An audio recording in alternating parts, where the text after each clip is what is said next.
दोस्तों सी Hulk show MCU का कोई सीरियस शो नहीं है, क्योंकि सी हल्क की कैरेक्टर मार्वल कॉमिक्स में भी इसी तरह से देखने को मिली है एंड यही कारण है कि ये शो एक fun loving and light tone का शो है। बट इसका मतलब ये नहीं है कि ये शो कोई इम्पैक्ट नहीं डालता है एमसीयू के यूनिवर्स पर। जी हाँ, इसी शो में हल्क की स्टोरी लाइन आगे बढ़ाई जाएगी एंड इसी शो में Matt Murdock first time MCU में डेयरडेविल के अवतार में देखने को मिलने वाला है, जिसकी डिटेल भी हमें इस शो के 5th एपिसोड में देखने को मिली है and this was the exciting moment of this episode. So hello everyone, this is Sarfaraz, आप देख रहे हैं सुपर हीरो मल्टीवर्स। टुडे मैं ब्रेक डाउन करने वाला हूँ सी हल्क के 4th एपिसोड का, जहाँ मैं एपिसोड के ब्रेक डाउन के साथ साथ एपिसोड में दिखाए गए हिडन डिटेल्स को भी एक्सप्लेन करने वाला हूँ। So without wasting any more time, चलिए खोलता हूँ मैं अपने इन्फॉर्मेशन का पिटारा।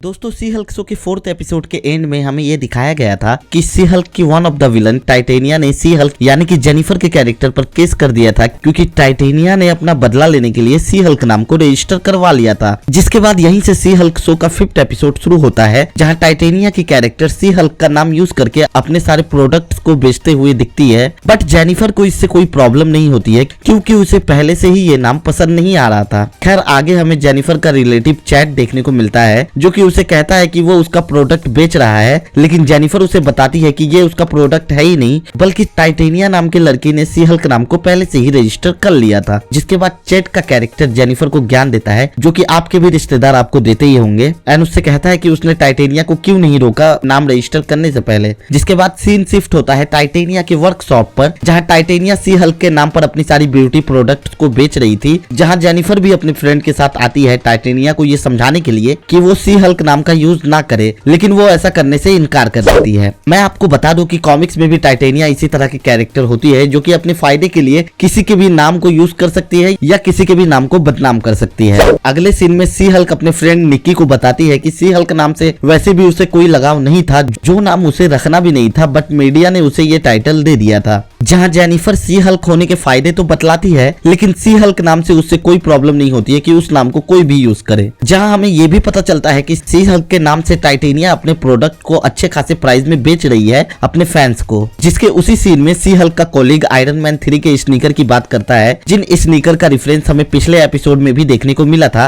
एंड ये सी हल्क का कोलीग एक्चुअल में आयरन मैन का बहुत बड़ा फैन होता है, जो निक्की को बताता है कि वो एक बंदे को पहचानता है जो सुपर हीरो से रिलेटेड चीजें बेचता है एंड बनाता भी है, जिस फ्रेंड का नाम वो एलेंजो बताता है। मैं आपको बता दूं कि मार्वल कॉमिक्स में एलेंजो नाम का कैरेक्टर होता है, जो कि एक बैंक रॉबर होता है, लेकिन ये कैरेक्टर कोई फेमस कैरेक्टर नहीं है मार्वल कॉमिक्स का। बट इस एपिसोड में इस कैरेक्टर को एक ड्रिप ब्रोकर की तरह दिखाया गया है, जो कि सुपर हीरोज के फैशन से रिलेटेड कोई भी चीजें अरेंज करवा सकता है। जिसके बाद निक्की भी सी हल्क के कॉस्ट्यूम बनाने की बात करती है। जी हाँ, इसी एपिसोड में सी हल्क को अपना कॉस्ट्यूम भी मिलने वाला है। अगले सीन में निक्की एंड जेनिफर का कॉलीग उस जगह जाता है, जो जगह एक्चुअल में एक कैफे होता है, जहाँ इस सीन में हमें एक QR कोड भी देखने को मिलता है, जिसे अगर आप स्कैन करेंगे तो आपको एक लिंक मिल जाएगा सी हल्क के 2004 के कॉमिक्स इशू 10 का, जिस कॉमिक्स में सी हल्क एंड टाइटेनिया आमने सामने आए थे, जो कि इस एपिसोड में भी आमने सामने आने वाले हैं। यही कारण है कि इस कॉमिक्स के लिंक को MCU वालों ने इस एपिसोड में डाला होगा। जिसके बाद उसी कैफे में बैरिस्टा नाम का जापानीज कैरेक्टर देखने को मिलता है, जो पहले तो इन सारी चीजों से मना करता है, लेकिन बाद में मान जाता है। लेकिन गौर करने वाली बात यह है कि इस सीन में हमें इस मेन्यू बोर्ड पर हमें लेवेंडर वर्ड देखने को मिलता है,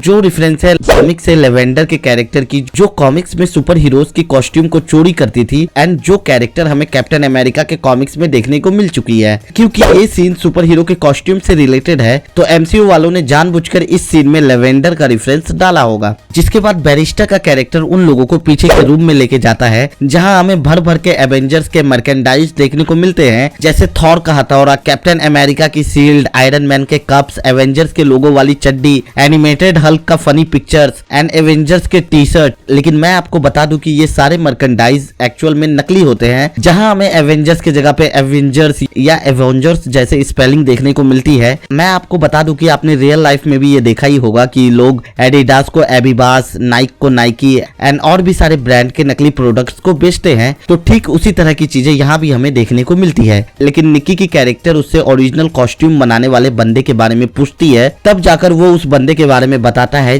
जो कि सुपर हीरोज के कॉस्ट्यूम बनाता है। जिसके बाद निक्की उस बंदे से सी हल्क का अपॉइंटमेंट भी फिक्स कर लेती है सी हल्क के कॉस्ट्यूम को बनाने के लिए। लेकिन यहाँ ये सी हल्क को एवेंजर्स के टीम मेंबर की तरह इंट्रोड्यूस करके बताती है, जिस कारण इसे अपॉइंटमेंट भी मिल ही जाती है। फिर सीन शिफ्ट होता है सी हल्क के ऑफिस में, जहां सी हल्क का बॉस उसे बताता है कि उसे एक होर्डिंग देखने को मिला है जिसमें सी हल्क के नाम पर प्रोडक्ट्स एडवर्टाइज किया जा रहा था। जिसके बाद सी हल्क इससे रिलेटेड टाइटेनिया की सारी बात बताती है, जहां वो कहती है कि इन प्रोडक्ट से उसका कोई भी लेना देना नहीं है। लेकिन उसके बाद उसका बॉस उसे कहता है कि तुम्हें सी हल्क के नाम पर ही इस फॉर्म में अपॉइंट किया गया था, तो इस लॉ फॉर्म पर सवाल उठेगा एंड लोग बोलेंगे कि एक लॉ फॉर्म होने के बाद भी ये अपना केस नहीं जीत पाएंगे, तो दूसरे क्लाइंट अपना केस किसके भरोसे पर देंगे। जिस कारण सी हल्क भी टाइटेनिया के अगेंस्ट केस लड़ने को तैयार हो जाती है। लेकिन क्योंकि वो एक लॉयर है एंड अपना केस खुद नहीं लड़ सकती है, तो उसी की फॉर्म की एमेलिया की कैरेक्टर उसका केस लड़ने को तैयार हो जाती है, जिस कैरेक्टर को हमने सी हल्क के सेकंड या थर्ड एपिसोड में भी देखा था। इसके बाद एमेलिया की कैरेक्टर सी हल्क से पूछती है कि तुमने अपना नाम रजिस्टर क्यों नहीं करवाया, तो सी हल्क बताती है कि उसे इस बात का जरा भी अंदाजा नहीं था। जहां वो दूसरे सुपर हीरोज का एग्जाम्पल भी देती है कि क्या उन लोगों ने अपना नाम ट्रेडमार्क कराया था। लेकिन इस कॉन्वर्सेशन में फनी ये होता है कि वो एग्जाम्पल के लिए डॉक्टर स्ट्रेंज एंड थॉर जैसे सुपर हीरोज का नाम लेते हैं, जो सुपर हीरोज एक्चुअल में अपना रियल नाम यूज करते हैं सुपर हीरोज के फॉर्म में।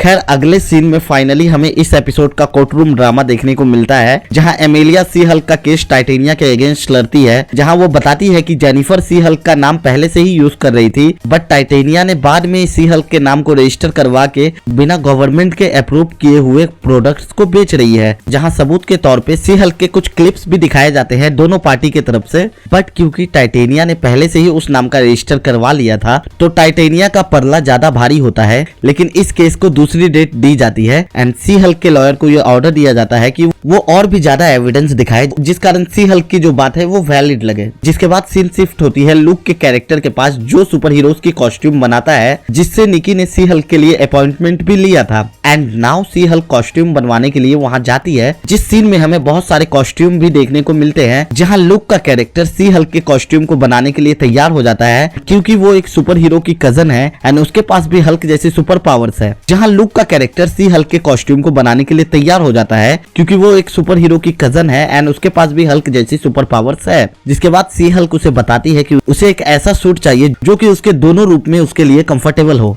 मैं आपको बता दूं कि कॉमिक्स एंड एनिमेटेड सीरीज में भी सी हल्क इसी तरह की कॉस्ट्यूम यूज करते हुए दिख चुकी है। सच कहूं तो ये कॉस्ट्यूम बनाने वाला कैरेक्टर लुक मुझे काफी इंटरेस्टिंग लगा है एंड हो सकता है कि ये बंदा हमें एमसीयू के फ्यूचर में भी और भी super heroes and super villains के लिए कॉस्ट्यूम बनाते हुए दिख जाए। जिसके बाद अगले सीन में सी हल्क को वही बंदा मिलता है जो उसके साथ पिछले किसी एपिसोड में डेट पे गया था, जिसे देखकर जेनिफर को ये आइडिया आता है कि उसने मैच मेकिंग के वेबसाइट पर अपना आईडी बनाया था सी हल्क के नाम से, जो कि एक एविडेंस हो सकता है कोर्ट के लिए। से ये बात साबित हो जाएगा कि जेनिफर सी हल्क का नाम टाइटेनिया के रजिस्टर करने से पहले से ही यूज कर रही थी। जिसके बाद कोर्ट में एमेलिया ये सारी एविडेंस दिखाती है एंड वो सारे बंदे आते हैं जिसके साथ सी हल्क डेट पर गई थी। जिसके बाद वो लोग सी हल्क के फेवर में गवाही देते हैं एंड फाइनली ये केस सी हल्क जीत जाती है। जिसके बाद तो टाइटेनिया को कोर्ट की तरफ से ये ऑर्डर मिल जाता है कि अब वो सी हल्क के नाम को यूज नहीं कर सकती है। लेकिन मैं आपको बता दूं कि टाइटेनिया की कैरेक्टर हो सकता है कि हमें आगे के एपिसोड्स में भी देखने को मिल जाए सी हल्क के विलन की तरह। फिर हमें देखने को मिलता है कि एमेलिया के कैरेक्टर से जेनिफर की दोस्ती भी हो जाती है। मुझे ऐसा लगता है कि एमेलिया की कैरेक्टर इस शो की एक इंपॉर्टेंट कैरेक्टर हो सकती है। इसका कोई वैलिड प्रूफ तो नहीं है, लेकिन मुझे ऐसा लगा तो मैंने आपको बता दिया। जिसके बाद सी हल्क फिर से लुक के पास जाती है, जहां उसने अपने सी हल्क के सूट एंड कॉस्ट्यूम का ऑर्डर दिया था। जिसके बाद हमें देखने को मिलता है कि लुक का कैरेक्टर उसके लिए एक सूट एंड कॉस्ट्यूम भी बनाता है, जिसे she Hulk as super hero and as a lawyer भी यूज कर सकता है। जिसमें से एक वो अपने लॉयर के प्रोफेशन में यूज कर सकती है एंड दूसरा सी हल्क के फॉर्म में एज सुपर हीरो भी यूज कर सकती है। जिसके बाद आता है इस एपिसोड का सबसे शॉकिंग मोमेंट, जहां लुक का कैरेक्टर एक बॉक्स उठाता है जिसमें और किसी का नहीं बल्कि डेयर डेविल का कॉस्ट्यूम देखने को मिलता है। जहां डेयर डेविल का येलो मार्क्स हमें साफ साफ देखने को मिलता है, जिसका मतलब ये हिंट है कि अगले एपिसोड में हमें डेयर डेविल देखने को मिलने वाला है। जिस डिटेल को देखने के बाद मैं तो बहुत ज्यादा एक्साइटेड हो गया हूँ सी हल्क के अगले एपिसोड के लिए। सच कहूँ यार तो ये एपिसोड शुरू से ही नॉर्मल टोन पर चल रहा था, लेकिन जिस तरह से मेकर्स ने इस एपिसोड के एंड में डेयर डेविल के एंट्री का हिंट दिया है, जिस कारण एक्साइटमेंट का भी लेवल 100 गुने से भी ज्यादा हो गया है। दोस्तों ये एपिसोड मुझे शुरू से तो कुछ ज्यादा खास नहीं लगा था, लेकिन शो में इंटरेस्ट तब से आने लगता है जब से ये लोग सी हल्क के कॉस्ट्यूम को बनाने जाते हैं। एंड ये शो उससे भी ज्यादा इंटरेस्टिंग तब हो जाता है जब इस एपिसोड के एंड में हमें डेयर डेविल के एंट्री का हिंट मिलता है। ये फर्स्ट टाइम था कि सी हल्क के किसी एपिसोड में कोई पोस्ट क्रेडिट सीन नहीं देखने को मिला है। वैसे मैंने सी हल्क के पिछले सारे एपिसोड्स का ब्रेकडाउन भी किया है, अगर आप देखना चाहते हैं तो लिंक ऊपर आई बटन पर फ्लैश हो रहा होगा, आप वहां से देख सकते हैं। वीडियो अगर आपको अच्छी लगी है तो वीडियो को लाइक एंड शेयर करने के साथ साथ चैनल को सब्सक्राइब करके बेल आइकन पर ऑल पे भी क्लिक कर दीजिएगा, जिससे कि मेरी सभी अपकमिंग इंटरेस्टिंग वीडियोस की नोटिफिकेशन आपको मिलती रहेगी। सो फ्रेंड्स, यहीं पर मैं अपने इन्फॉर्मेशन के पिटारी को बंद करता हूँ। I hope you enjoy, take care, stay safe. फिर मिलेंगे मल्टीवर्स में। थैंक्स।